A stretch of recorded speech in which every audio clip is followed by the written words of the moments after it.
All right, I'm going to try to pick this up again, doing some maximum area problems because they're kind of important. So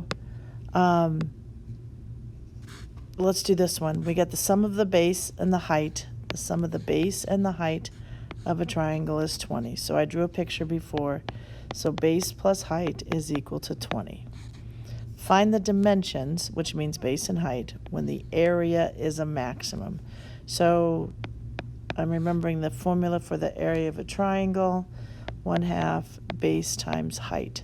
So what you need to do from this information over here, you need to solve for one of those letters. It doesn't matter which one, just solve for one, whichever is easiest. And they're both identical, so it doesn't make any difference. So let's just do B equals 20 minus H. So now I'm going to take this 20 minus H and put it in place of this B in this equation. So now I have area is equal to 1/2 20 minus H times H. So now I have 1/2 20H minus H squared, or 10H minus half H squared. Now this is a negative, right? A is negative 1/2 because it's the H squared. So this is going to be a parabola that opens down. So we're looking for the vertex. Okay, so when we have area is on the y-axis and the height is on the x-axis. So we need to find this. That'll tell us what H value is giving us a maximum area. So we just need to find the axis of symmetry. And the axis of symmetry x, which is really H in this case, is negative b over 2a. So that's going to be negative 10 over 2 times negative 1/2. So that's just going to turn out to be 10. So that means H is 10. And if H is 10, then B, which is 20 minus H, is also going to be 10. So both of them are 10 centimeters, would give you the maximum area. Okay, one more. A 4th grade class decides to enclose a rectangular garden, using the side of the school as one side of the rectangle. What is the maximum area the class can enclose with 32 feet of fence?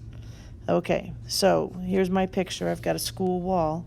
So here's the fence, right? This is the black fence. I'm going to call these two sides W and this one side length, because length times width is my area, right? So I know that I have a maximum of 32 feet of fence. So that means 2 W's plus 1 L has to be 32. And so I want to pick the one that's easiest to solve for, which would be L in this case, as I don't want to have to mess with fractions. So 32 minus 2W is L. All right, so now I have my area equals length times width. So I am going to substitute this in for the L, and I get 32 minus 2W times W. Notice I got a quadratic again. Area equals 32W minus 2W squared. So again, this is going to be an upside down parabola, right? Area is the y. Area is on the y-axis, and the width is on the x-axis. Just because I picked W, could have been L. I'm looking for maximum area, so that's got to be up here, maximum area. Again, I'm just going to find the axis of symmetry. So x equals, which is really W, negative b over 2a. So negative 32 over 2 times negative 2, well, that's 4. That makes 8. So W is equal to 8. So if W is 8, back up here, right, I need to find L. Well, right here, I said that L was equal to 32 minus 2W. So 32 minus 2 times 8 is going to be 16. So the width is 8 feet, and the length is 16 feet. All right, axis of symmetry. That's why we learned about it. Okay, good.